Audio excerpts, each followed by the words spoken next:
Ketika Gus Dur dilengsarkan dari presiden, yang paling saya kenang dan para ulama seluruh Indonesia, mungkin seluruh dunia mengenang adalah keberhasilan Gus Dur mengelola konflik itu tidak pertumpahan darah. Itu satu prestasi yang insya Allah jadi amal beliau, semoga mendapat ridhonya Allah Subhanahu wa Ta'ala.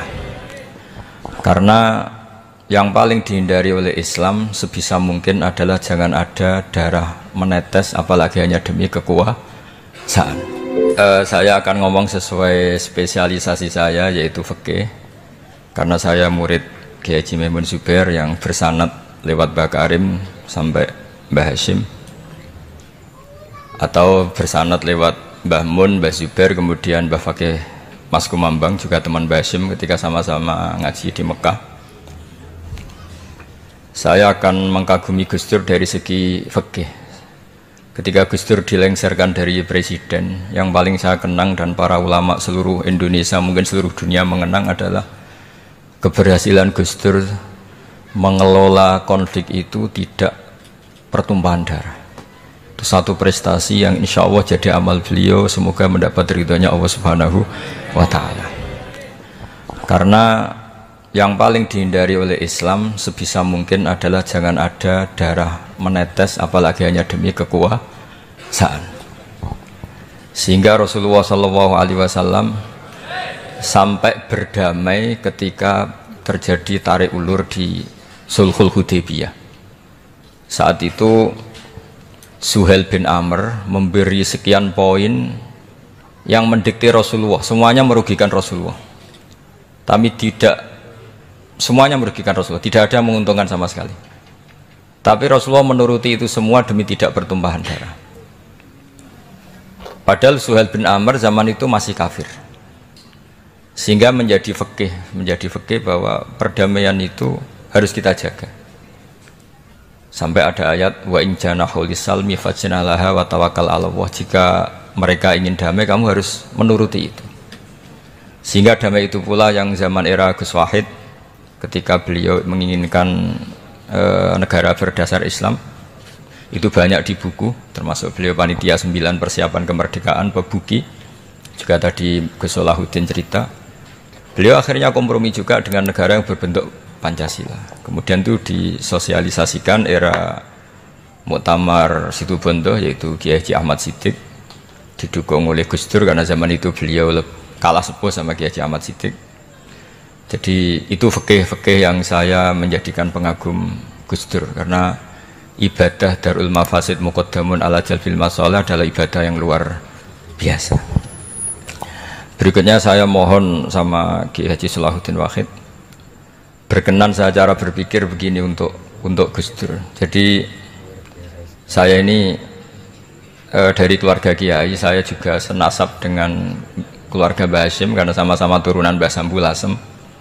Jadi beliau adalah Abdurrahman bin Wahid bin Hashim bin Asy'ari bin Wahid lagi, terus bin Abdul Halim 2 sampai Mbah Sambu.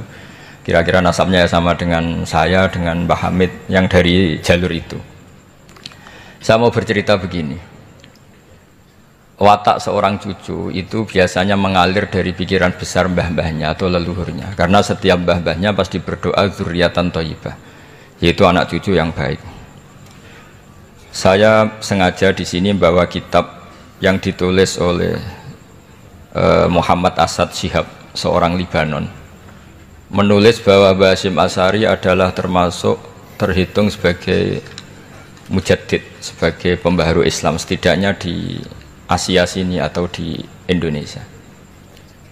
Di sini ada kitab ini diterjemah beberapa kali, sebagian oleh Kiai Haji Mustafa Bisri, sebagian oleh Kiai Sodik Semarang.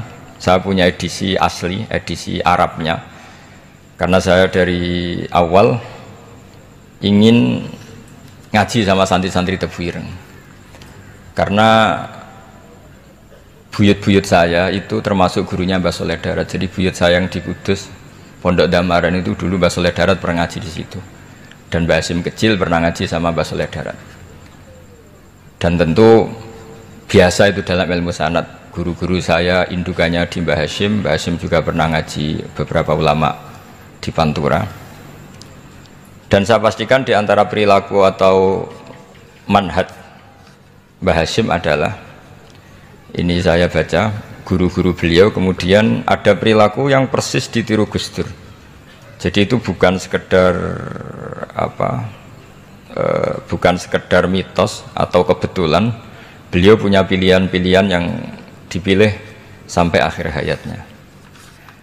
Di sini ada cerita proses Mbah Hasyim ngaji, kemudian pernah ada seorang Jerman mau belajar Islam sama Mbah Hasyim, kemudian ditemui beliau dengan sangat hangat. Ketika sudah mengenal Islam secara detail, ya saya ulang lagi, ketika sudah mengenal Islam secara detail, beliau ngendikan, kamu jangan tergesa-gesa, kata beliau, kamu harus menerima Islam ini secara al-bayyinah, secara argumentatif, secara logika yang benar, jangan karena terpaksa. Itu pula yang akhirnya Mbah Hasyim mendorong khurriyatul fikri, orang itu harus merdeka dalam berpikir. Itu pula yang mengilhami Rasulullah SAW ketika Sulhul Hudaybiyah. Orang kafir yang masuk Islam harus dikembalikan ke habitat kafir, karena itu habitat asli, karena rata-rata dulu suku Mekah zaman itu kafir semua. Tapi yang orang Islam masuk kafir harus dibiarkan karena dianggap kembali ke habitat. Tentu semua perjanjian itu merugikan Rasulullah SAW. Tapi yang unik, Rasulullah itu menerima itu semua. Kata Rasulullah, sudah perjanjian itu kita terima saja. Akhirnya perjanjian itu diterima. Kemudian tapi Nabi hanya minta satu hal. Orang kafir Quraisy tidak boleh melarang orang diskusi Islam. Akhirnya mereka diskusi tentang Tuhan, tentang agama, tentang macam-macam. Sehingga mereka akhirnya membandingkan, namanya punya Tuhan batu sama Tuhan yang disebut Muhammad. Tentu mereka masih jangkar pakai nama Muhammad. Mereka diskusi. Kalau kita punya Tuhan berhala, efeknya begini-begini. Kalau Tuhan kita banyak, efeknya gini-gini. Diskusi. Yatafawaduna fil hadis. Mereka diskusi secara terbuka. Terus fama ahadun yaqilu syai'an illa dakhala fihi. Kemudian seseorang yang berpikir secara benar, yang mengenali Islam, pasti akan masuk Islam. Sehingga karena mereka diskusi bebas tanpa tekanan, akhirnya mereka memilih Islam. Dan setelah mereka Islam, mereka akhirnya ikrar Islam sama ikrar, ya cara sekarang ikrar, kemudian menjadi Muslim, dan otomatis perjanjian itu dibatalkan. Makanya kata Imam Zuhri, guru Imam Malik, maka nafathun a'zuma fil Islam min sulhul Hudaybiyah. Enggak ada kemenangan Islam sehebat kemenangan dalam Hudaybiyah, yaitu orang berbebas berpikir. Kemudian kebebasan berpikir ini pasti mengarah ke mengaku yang benar, menanggalkan yang salah. Tentu orang dulu mendewa-dewakan Lata Uzza, pokoknya menuhankan makhluk, menjadi sadar bahwa itu aneh.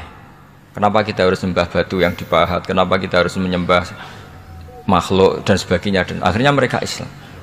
Tapi dulu kalau suasana perang itu keinginan orang hanya ingin menang kalah.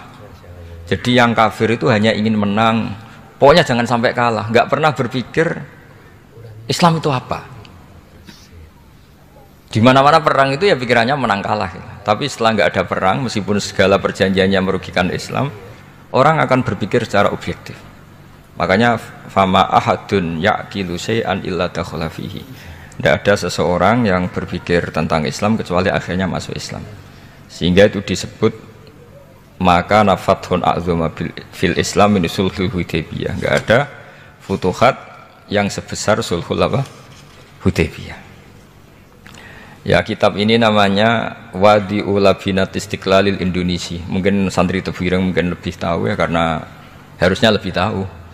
Jadi kalau tahunya baru sekarang ya rondo innalillahi wa inna ilaihi rajiun.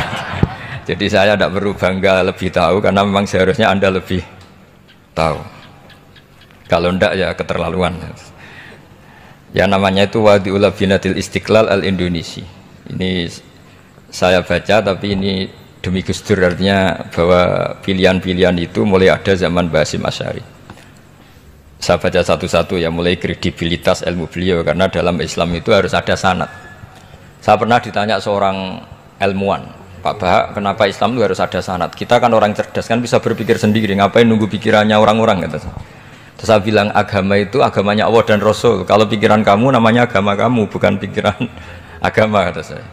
Kalau kamu punya pikiran, yang namanya pikiran kamu, tidak agama. Kalau agama itu harus bersanad. Jadi pikirannya Mbah Hashim sama dengan pikirannya Mbah Mahfud pikirannya sama dengan Said Abi Bakar Sato sama dengan Sayyid Zaini Dahlan dan seterusnya sampai logika itu sampai Rasulullah Shallallahu Alaihi Wasallam. Saya beri sekian contoh. Pikiran yang kita ciptakan bisa salah, misalnya begini. Dulu misalnya Nabi pernah bersabda, al-qatil wal maqtul finnar, pembunuh yang dibunuh sama-sama neraka. Jadi idal taqal muslimani bisayfihima fal qatil wal maqtul finnar. Jika dua orang muslim bertemu sama-sama bawa pedang, maka yang bunuh maupun yang dibunuh itu sama-sama masuk neraka. Makanya kita harus syukur sekali Indonesia itu paling menghindari membunuh, karena kalau sesama muslim membunuh itu ancamannya berat, sama-sama masuk neraka. Bukan sekedar diboyong dari pondok Tebu Ireng, itu neraka gitu. Kalau dibayang pondok gampang itu, nanti mondok lain gampang. Terus logika sahabat begini, hadza al-qatil fama balul maqtul. Oke ya Rasulullah, kalau al-qatil masuk neraka namanya pembunuh, oke kita terima. Tapi fama balul maqtul, lalu dosanya yang terbunuh itu apa? Wong dia korban kok dia dibunuh. Apa jawabannya Rasulullah sallallahu alaihi wasallam? Jawabannya innahu kana harison ala qatli sahibi. Sebetulnya dia juga mentalnya pembunuh, cuma nasibnya terbunuh.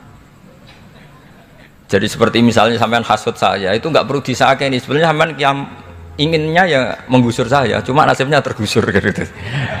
Makanya kalau ada orang rebutan pacar kok kalah itu udah usah disakeni. Sebenarnya mentalnya dia perebut gitu. Cuma nasibnya kalah gitu. Jadi apa ya? Ya tadi. Ya ini penting ya, penting sekali. Itu jadi sebetulnya ketika duel itu semuanya kan mentalnya pembunuh, maka dia nasib saja sebagai maktul, tapi mentalnya pembunuh. Karena dia mentalnya, niatnya, komitmennya pembunuh, maka dia sama-sama di neraka. Maktul itu fakta, faktanya terbunuh, tapi mentalnya pembunuh, sehingga hukumannya sebagai pembunuh. Sama kalau sampean berebut itu mentalnya ya perebut, cuma nasibnya kalah atau terebut. Itu soal nasib. Ini saya baca dulu ya guru-guru Mbah Hashim supaya clear. Selama ini yang dikenal kan beliau ngaji sama saya Mahfud, saya Khotib Minangkabau. Ini di kitab ini. Saya baca sesuai harokat yang ada di kitab ini. Nanti kalau sampai tidak cocok karena beda madhab, ya nggak apa-apa, asal pinter saja. Karena baca kitab itu unik. Kadang-kadang satu guru sama guru yang lain itu beda-beda. Dan biasanya guru itu nggak mau kalah. Mbah Mun tuh sering cerita, ada kiai maknani wati ini lan wit ahlu. Muridnya gerutu karena pernah mondok itu kok enggak gitu Pak Guru, di kitab saya maknanya itu pohon elu. Lah iya cung wit elu kena gua alu, kata gurunya enggak mau kalah itu. Ada yang guru itu salah baca wal jarodin lan lawang, muridnya enggak terima. Pak Yai saya pernah ngaji itu maknanya walang. Lah iya walang sing ning lawang cung. Itu memang kasus makna-makna di Jawa itu banyak itu. Karena awalnya memang wis rodok bodoni. Kenapa saya bilang bodoni? Yang bilang Mbah Mun makna Jawa ono bodoni ini ya. Karena watin itu kan nggak ada di Indonesia. Tapi kiai itu malu kalau gak iso maknani. Akhirnya wati ini wet elu. Tanyakan orang pakar ahli Jawa ya tidak tahu lo itu apa. Pokoknya butuhnya kiai itu ada lafaz ya ada maknanya. Padahal jenis itu nggak ada di Indonesia. Seperti haudat itu maknanya di Jawa sekedup. Sekedup itu rumah kecil yang ada di unta zaman dulu. Di Jawa ada enggak? Tidak ada. Kalau kamu tanya orang Jawa ini apa namanya? Namanya ya rumah kecil di atas unta. Tapi Kiai Jawa dulu punya makna namanya apa? Sekedup. Jadi Kiai Jawa itu luar biasa improvisasinya. Ya rodok bodoni itu. Lah yang sering bodoni itu bab halal haram, tapi bodoni apik. Yang tidak semua bodoni itu buruk, kadang wajib. Betul ya? Ini sama tergesola. Ini karena keahlian fikih saya juga barokahnya Mbah Hashim Asy'ari supaya beliau senang. Beliau senang karena para nabi, para wali, para ulama itu tidak meninggal. Tadi kalau Mbak Anita bilang wafat itu kalau dalam bahasa Arab wafa yafi wafaan itu maknanya nuhoni. Nuhoni itu sudah memenuhi. Jadi sebenarnya memang nggak pernah ada orang mati itu. Jadi kita punya jatah umur, jatah rezeki sudah terpenuhi semua. Namanya wafat. Dari kata wafa yafi wafaan, sesuatunya sudah penuh maka diambil. Kalau roh sendiri nggak pernah meninggal. Ya roh sendiri kalau Mbak Anita bilang kita memperingati kehidupan Gus Dur ya memang hidup karena tadi nggak ada siapapun bilang orang itu mati. Orang mati itu adalah jasad, rohnya diambil dari jasad. Lah roh sendiri ini nggak pernah berstatus mati karena makanya orang Jawa semua sepakat wong mati ku piye sing nyawane dijabut, jasadnya mati, nyawanya diambil. Kemudian nyawa ini yang mengalami dapat nikmat maupun dapat azab. Sehingga keyakinan ahli sunnah wal jamaah ini perlu didoakan karena menghadapi Allah butuh topangan doa dan doa itu nggak pernah salah karena otoritas doa itu milik Allah Subhanahu wa ta'ala. Tidak bisa kamu nyemprit Allah ini sudah akhirat loh, amal nggak ada gunanya loh, tidak bisa. Allah tetap zat yang bisa mengabulkan doa siapa saja. Sehingga ahli sunnah berpendapat doa itu yanfa'ul mayyit, doa itu manfaat untuk mayit. Sehingga Basim Asy'ari ngarang secara spesifik risalah an ahli sunnah wal jamaah. Di antara yang paling pokok adalah ad-du'a yanfa'ul mayyit, bahwa doa itu manfaat pada mayit. Ini saya hitung ya guru-gurunya Basim. Darus Salhat Muhammad Hasyim Asy'ari ini karangannya Asad Syihab, orang Libanon. Buku ini selesai tahun 72. Beliau lama sekali ikut ngaji di sini sama Mbah Hasyim. Tapi sebagai peneliti, beliau ke sini sudah alim. Luar biasa. Ndak terus masih ngapalkan alif bata itu ndak, itu masih sudah alim. Darus Salhat Muhammad Hasyim Asy'ari fil Haramil Makki Syarif fi Makkah Al-Mukarramah alaihi ulama. Seterusnya beliau hitung ya. Amsalus Syekh Ahmad Amin Al-Attar. Wasayyid Sultan bin Hashim, Wasayyid Ahmad Zawawi. Ya dihitung ya sudah berapa itu. Tapi beliau ke sana sudah alim loh. Jangan sampean kira kalau sampean ke sana itu jadi TKI repot nanti itu.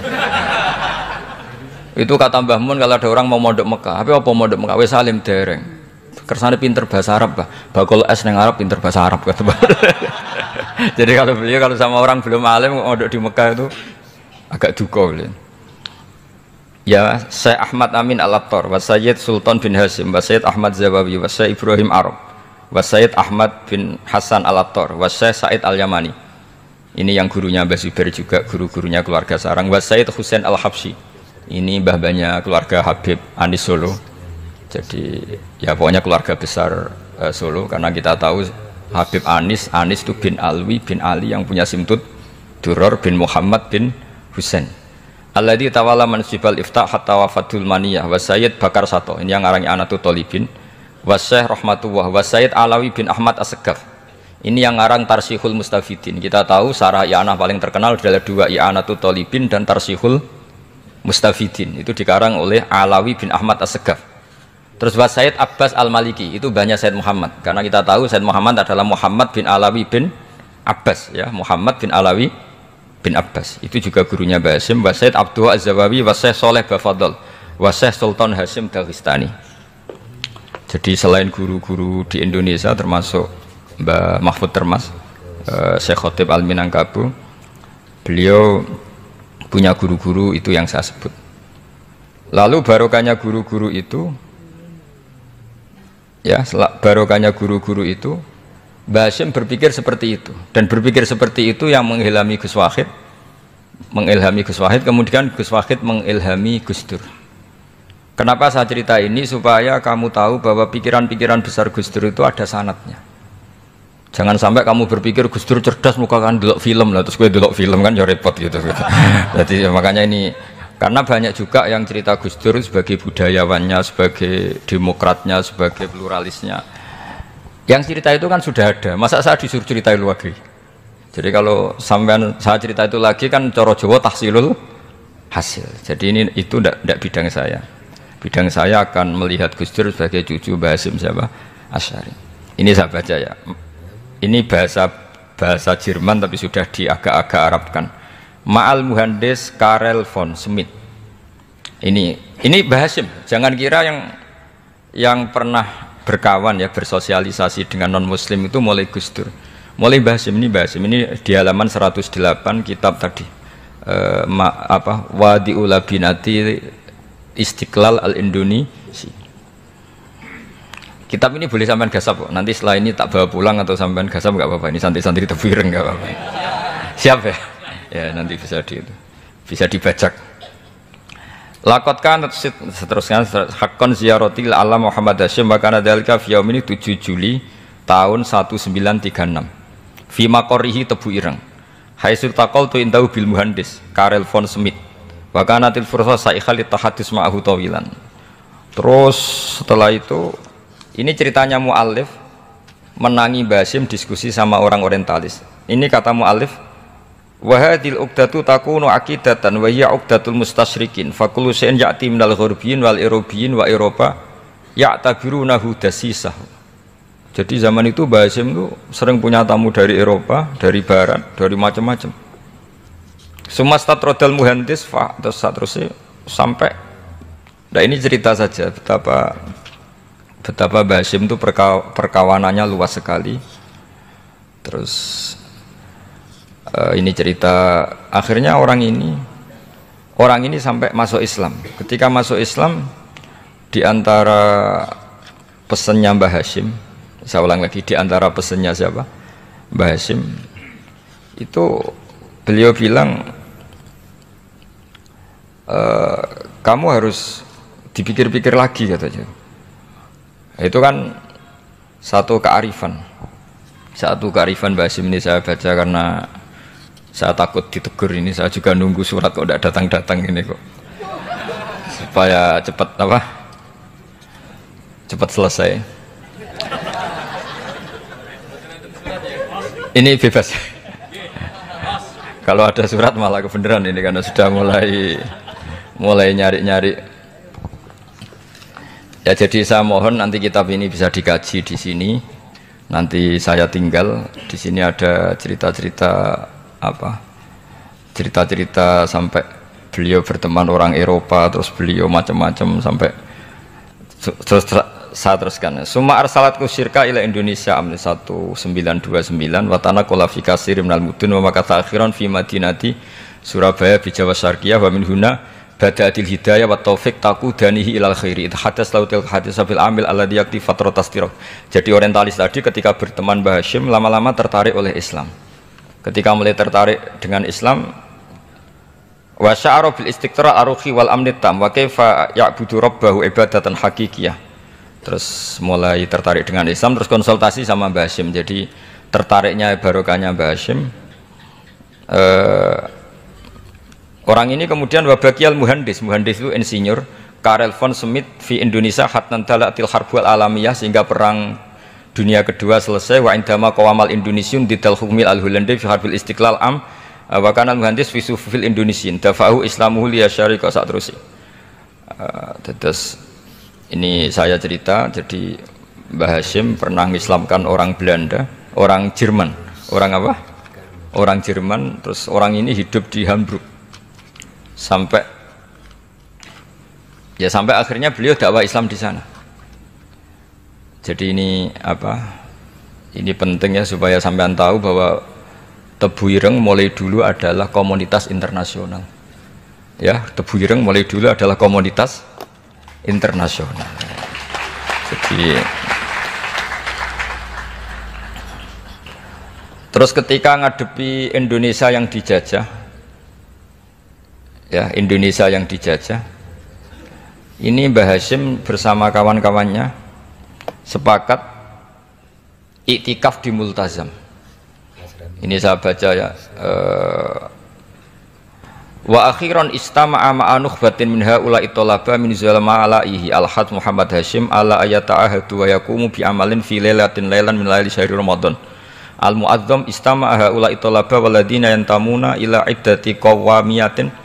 Qawamiyah itu kalau bahasa sekarang perlawanan min Afrika wa buldani janubi Asia, Asia Tenggara wa Asia Al-Wusta, Asia Tengah wal buldan al-Arabiyah wa kana al-had Muhammad Hasyim Asy'ari ahadahum wa waqafu jami'an amamal multazam bil Ka'batil musyarrafah wa ahadu wa aqsamul yamin ala yakum bil jihad fi sabilillah li ilahi kalimatil Islam wa tauhidil muslimin binasri ilmi wa tau'iyah wa tafaqquh fiddin talaban lil mardatillahi ta'ala la yarjuna min wara'i dzalika malan wala mansiban li anfusihim. Jadi sebelum beliau pulang ke Indonesia, itu komunitas Asia Tengah, Asia Dekat, Asia Jauh, semuanya dijajah karena Mesir dijajah Prancis, yang Burma dijajah ini, yang Indonesia dijajah ini, semuanya berdoa di Multazam. Intinya Mbah Hashim itu patriotik betul. Tapi ya religius betul. Beliau berdoa di multazam, beliau menyanggupi siap jihad melawan penjajah. Tapi saat itu juga berikrar kalau semua itu tidak untuk nyari pangkat. Makanya saya yakin Gus Dur adalah orang saat jabat presiden karena supaya Indonesia tidak chaos. Buktinya apa? Ketika beliau dilengserkan ya santai saja. Wong ngajine wa mal hayatud dunya illa mataul ghurur. Jadi ya santai saja itu. Ndak jadi masalah. Terus kitab ini menerangkan, ini saya baca ya. Li khidmati dual alladzina laha musta'maratun. Musta'marat itu dijajah mislu Holanda wa Inggris wa Rusia wa Pernisa wa fi hadzal amri bidzat ara ana alal muslimin wal mas'ulin khususan. Ini intinya ulama-ulama yang dari timur jauh kemudian sowan ke Mbah Hashim minta fatwa karena negara-negara mereka juga dijajah. Jadi dulu orang dari Jerman, dari mana-mana belajar Islam juga sama Mbah Hashim. Yang negara-negara Asia Timur, Asia dekat itu juga kalau konsultasi kemerdekaan juga sama siapa?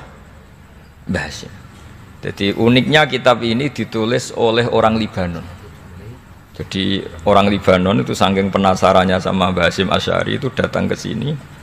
Ya datang ke sini untuk belajar sama Mbah Hashim. Dan di antara belajar itu kemudian sampai sini ternyata tamu-tamunya Mbah Hashim dari berbagai negara.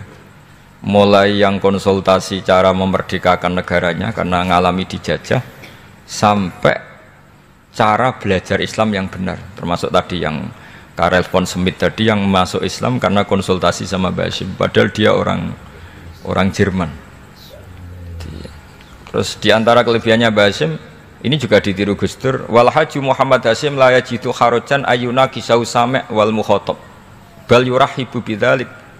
Mbah Hashim orang yang enggak tersinggung ketika pendapatnya ditentang atau digugat oleh lawan bicaranya.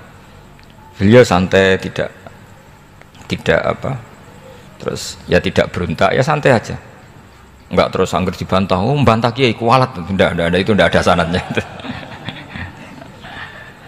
Nah ini saya pastikan ya bahwa kehebatan Gus Dur itu kita nggak lepas dari barokahnya siapa? Mbah Hashim. Sekali Rasulullah SAW sebagai Sayyidul Khalqi, Sayyidul Anbiya al-Mursalin, beliau yang ngakui ana da'watu Ibrahim wa bisyaratu Isa. Aku hebat ngene iku barokah dungane Nabi siapa? Ibrahim. Maka ini sesuatu yang saya tekuni, jadi nggak salah. Kalau bicarakan Gus Dur ya harus bicarakan Mbah Hashim. Sama bicarakan Nabi Muhammad SAW juga harus membicarakan Jadduhul A'la, yaitu Ibrahim alaihissalam. Jadi ini kitab bisa dipakai atau digasap ya nggak apa-apa. Artinya gini, gasap itu kalau saya ada ridho jadinya gasap, kalau ridho ya jadinya boleh. Dan menjadi gasap kalau nggak dipelajari.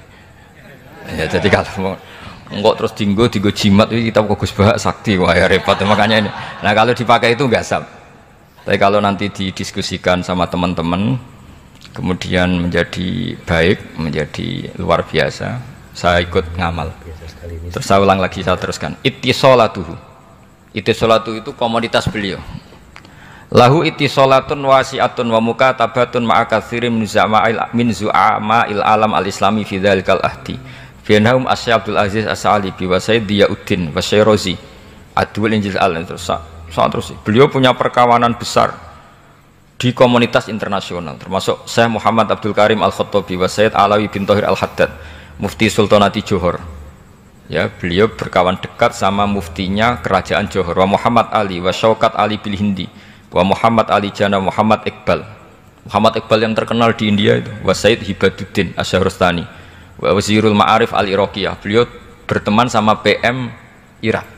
Jadi kalau Gus Dur dari Mesir belajar di Irak, ternyata dulu mbahnya teman akrabnya Perdana Menteri apa? Irak.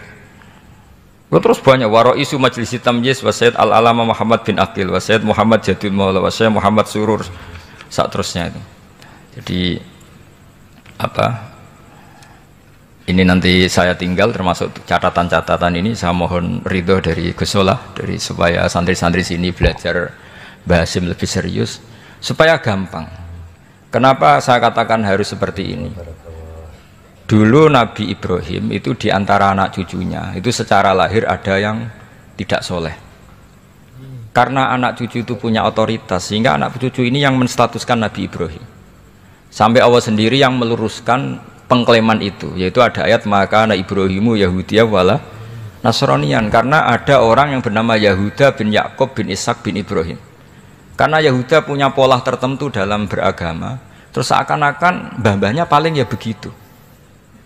Akhirnya Ibrahim pernah disetatuskan sebagai Yahudi. Sampai Allah sendiri yang ngendikan maka anak Ibrahimu Yahudiyah wala Nasranian. Sampai datang Rasulullah SAW yang memaklumatkan saya juga cucu Ibrahim orisinil. Dan saya pastikan Ibrahim itu bukan Yahudi tapi bapak tauhid. Semenjak itu Ibrahim dipulihkan namanya, bukan Yahudi tapi bapak tauhid. Yaitu diistilahkan Nabi millata abikum Ibrahim, semua tauhid adalah nginduk kepada Nabi siapa? Ibrahim. Nah saya ingin santri-santri Tebu Ireng misalnya nanti suatu saat jadi komunitas internasional, jadi orang keren komunitas internasional, itu bukan karena ingin gaya-gayanan terkenal, tapi ingin niru Mbah Hasyim bahwa itu awal dakwah Anda fil alam. Semua alam ini tentu butuh tauhid, butuh kebenaran, bukan gagah-gagahan sebagai orang populer. Terus persahabatan yang luas, misalnya Anda khusyuk terus kuper, wah ratau kancanan wong hampir jadi wali gini terus kuper. Mungkin Anda tidak akan jadi wali karena sanatnya Mbah Hasyim itu perkenalannya luas. Sementara kamu milih kuper, gak pernah berteman orang, tapi sanatnya sampai Mbah Hasyim itu membingungkan sanat itu. Wong Mbah Hasyim tidak gitu kok kamu nyanatkan begitu. Jadi kalau santri Tebu Ireng mulai sampai neng kamar, terus ngobong dupo, terus menterkenalkan diri jadi wali. Gitu. Nanti tonggo kamu ngira itu produk Mbah Hasyim karena kamu santrinya. Kan dianggap cerminan gurunya sampai Mbah Hasyim. Nah kalau ada yang teman-teman gitu harus dimaklumatkan itu sanad mungkotek bahwa sanad itu tidak benar. Ini kapan ini ditegur? Ini saya sudah mulai menunggu. karena ya repot ini kalau kelamaan ini nanti itu. Terus ini khazanahnya Mbah Hasyim. Khazanah itu ya perpustakaan kalau sekarang. Maktabatuhu. Tu'addu maktabatul khat Muhammad Hasyim Asy'ari min aghnal maktabat likhtiwaiha ala anfasil kutub. Jadi ini kadang harokatnya ya beda dengan bacaan saya, sama nanut bacaan saya saja. Di sini ditulis anfusil kutub, selalu saya baca anfasil kutub karena maknanya kitab terbaik. Kalau kitab terbaik bacanya bukan anfus tapi apa? Anfas. Ya nanti kamu debat sendirilah sama teman-teman ini bacanya apa. Karena ini kadang harokatan.